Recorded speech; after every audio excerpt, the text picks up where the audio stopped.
ન્યુઝીલેન્ડમાં નરસંહાર કર્યું હતું। ન્યુઝીલેન્ડને જેને હચમચાવી દીધું। વિશ્વભરમાં જે સનકી આતંકીની આજે વાત થઈ રહી છે તેને આજે કોર્ટમાં રજૂ કરવામાં આવ્યો છે। કોર્ટમાં રજૂ કરતાની સાથે જ આતંકીના ચહેરા પર કોઈ પછતાવો પણ જોવા ન મળ્યો।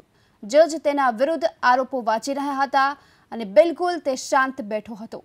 તે કશું જ ન બોલ્યો, ન તો જામીન માંગ્યા।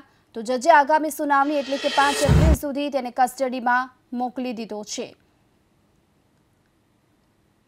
તો આતંકી બ્રેટનને હાલમાં ન્યુઝીલેન્ડની કોર્ટમાં રજૂ કરવામાં આવ્યો હતો। જો કે આ દરમિયાન આતંકીના ચહેરા પર કોઈ પણ જાતનો પછતાવો નહોતો। સુનાવણી દરમિયાન તે બિલકુલ શાંત બેઠો હતો અને આ દરમિયાન તેને જામીનની પણ માંગ નહોતી કરી। આપને પણ જણાવી દઈએ કે હાલમાં તેને 5 એપ્રિલ સુધી કસ્ટડીમાં મોકલી આપવામાં આવ્યો છે। જ્યાં સુધી આગામી સુનાવણી ન થાય ત્યાં સુધી પોલીસ કસ્ટડીમાં રહેશે।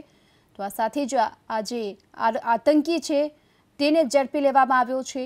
સાથે સાથે એક મહિલા અને કુલ 3 લોકો છે કે જેની અત્યારે શોધખોળ પણ ચાલી રહી છે।